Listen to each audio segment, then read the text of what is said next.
শোনো নীল, যদি সত্যি সত্যি এটা হয়েই যায়, আমি বলছি না সেটা, তাহলে তোমার কিচ্ছু করার থাকবে না। তুমি হয়তো জানো বা হয়তো জানো না যে আমাদের এই সমাজে প্রায় প্রতিদিন অনেক মেয়ের জীবন শুধু এইভাবে ভুল বোঝার কারণে বিসর্জন দিতে হয়। না বলিনি গো, অমর তো বলিনি গো, এসব কথা মুখে আনা পাপ। এই কথাটা যদি কটা দিন আগে আমাদের সকলের মনে হতো।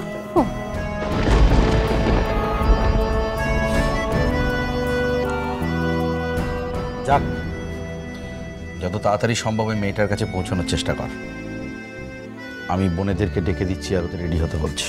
ছোটকা ছোটকা ছোটকা ছোটকা, একটা ফোন করা যায় না ছোটকা? মুখ নেই, আমার তো মুখ নেই। দেখ তুই ফোন করে ওদেরকে ধন্য কর।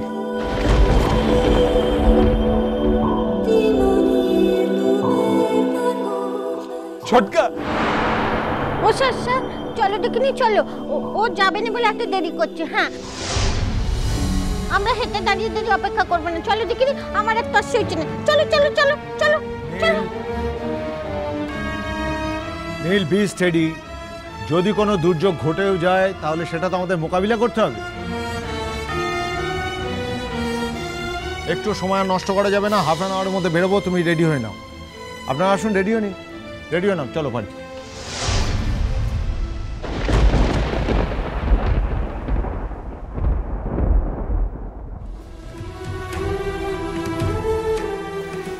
শান্ত হ বাবা, সব ঠিক হয়ে যাবে, দেখিস।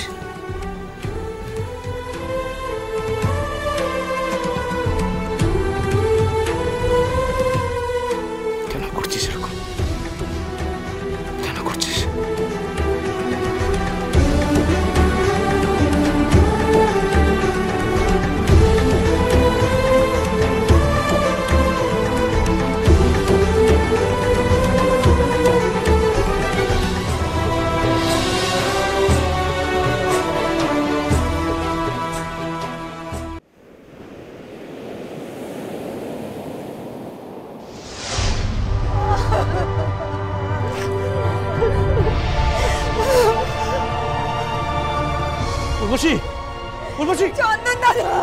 চন্দন দাদা, কাল মুজিওটাকে সারা রাত বুকের মধ্যে জড়িয়ে ধরে শুয়েছিলাম গো চন্দন দাদা।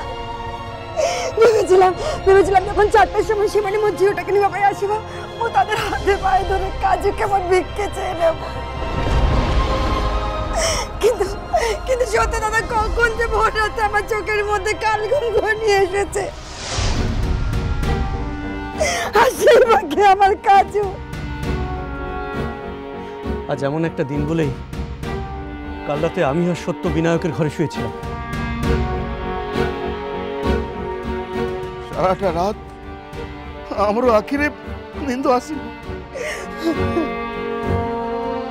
রঘুবীর আর অন্য পুরোহিত সব আসিଥିଲେ,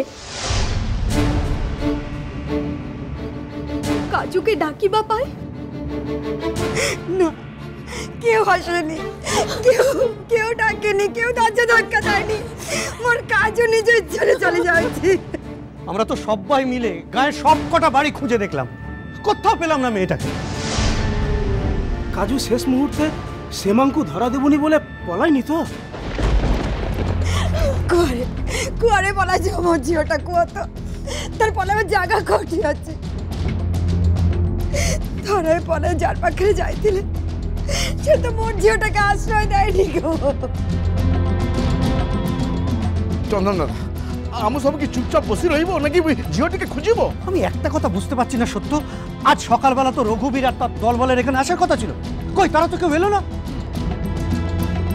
কিন্তু এটা তো হেই পারেনি। এতে দিন ধরি এত আটে ঘাট বাঁধি রঘুবীর কাজুকে নিবাকু আসবো নে? এতে বড় ভাগ্য আমি কাজুরও হই পারে না। হ্যাঁ, তাহলে ওদের না আসার মানেটা কি? কাল যে চন্দন দাদা, সত্য দাদা, জয় দাদা তুমি যে সমস্ত থানায় গেছিলে, থানায় নাকি কইছিল পুলিশ পাঠাইবে। কই পাড়ায় তো কোনো পুলিশ নাই। কেউ আসবেনি মতে জানে তিলে, কেউ আসবেনি। থানা থেকে তো বলেছিল জোর করে যদি কোনো মেয়েকে বাড়ি থেকে বার করে নিয়ে যায় তাহলে থানা আটকাবে? আমো কাজু জিবা পাই নিজে থেকে খেপে উঠেছিলা। কত কত বোঝালাম মেয়েটাকে যে কাজেও তুই নিজে থেকে কোনো উদ্যোগ নিস না, কোনো উদ্যোগ নিস না। তোকে যদি ওরা ডাকতে আসে তাহলে আমরা বুঝে নেব। আমাদের সামনে থেকে ওরা কিছুতেই তোকে বাড়ি থেকে বার করে নিয়ে যেতে পারবে না। শুনলো কথা? কাজু গোটে কথা কহেনি, চুপ করে দিলা। আমি এতে দিন এতে কথা কইছি, ওই কাজু কোনো কথা কই না, চুপচাপ রইলা। ମୁଁ ତ ଭାବିଥିଲି ସତ୍ୟ ଦାଦା ঝিও ওটা একা একা কিচ্ছু করবে না। তুমি সামনে কান্নাকাটি না করে ঝিওটার খোঁজ করো না। সত্য, জয়, শোনো, আমার মনে হয় এই মুহূর্তে আমাদের একবার রঘুবীরের খোঁজ করা দরকার। না চন্দন দাদা, শুধু রঘুবীর না, আমি সবকে মন্দিরে যাবাকে পড়িব। না না সত্য দাদা, তুমি কিচ্ছুতে কওনি যে কাজু নিজে থেকে মন্দিরে চলে যাচ্ছে, কওনি সে কথা। উর্বশী দিদি, এবে কান্দি সময় নষ্ট করোনি, মনটাকে শক্ত করো। এবে কান্দি সময় নষ্ট করা যাবনি। আমি সমস্ত ছড়িয়ে ছিটিয়ে খুঁজবাকু হেবে। হ্যাঁ, ঠিক কইছ। দরকার হলে গ্রামের আরো লোকজন জুটিয়ে নিয়ে যেতে হবে আমাদের। কিন্তু কিন্তু এমন যদি হয় কাজু নিজে থেকে মন্দিরে, না না চন্দন দাদা না। কি না উর্বশী দিদি, আচ্ছা কেউ যদি নিজে ইচ্ছায় ওই আত্মহত্যা করিবাকু চায় তো করিবাকু দিয়ে হইব না? না কিছুতে না, দরকার পড়িলে আম্মু সব পুনঃ থানা যাব, পুনঃ কইব। হ্যাঁ, আর যদি জানা যায় যে আম কাজু মন্দিরে সেবিকা হব পাই চাহুছি তো তাহলে বি পুলিশে জোরে চাপ দিব। আম কাজুকে সে পথ থেকে বাঁচিকে ফিরিকি আনিবা পাই। তবে যা করিবার শীঘ্র করো সত্য দাদা, যেতে সময় করে যাচ্ছি মোর ঝিওটা তত সর্বনাশের দিকে এগিয়ে যাচ্ছে। আমার মেয়েটাকে বাঁচিয়ে দাও না চন্দন দাদা, বাঁচিয়ে দাও না, বাঁচিয়ে দাও না, জয় মোর ঝিওটাকে বাঁচাও না। মোর ঝিওটাকে বাঁচিয়ে দাও না। মো মা হই কি তমে পাখে মোর ঝিওটার প্রাণ ভিক্ষে চাইছি, বাঁচিয়ে দাও না সত্য দাদা, বাঁচিয়ে দাও না চন্দন দাদা, আমার মেয়েটাকে তোমরা বাঁচিয়ে দাও না।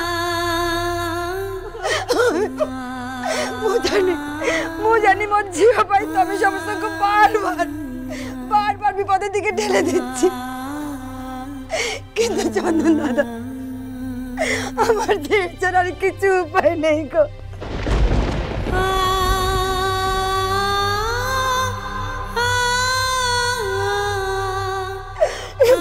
আমার আর কিচ্ছু উপায় নেই,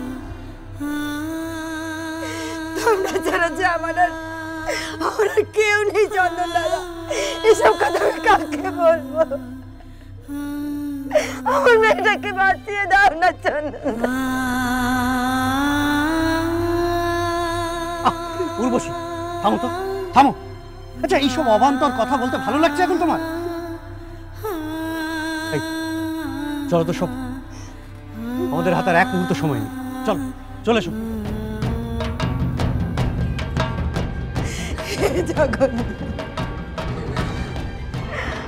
ঝিওটাকে বাঁচিয়ে দাও ঠাকুর। কাজু,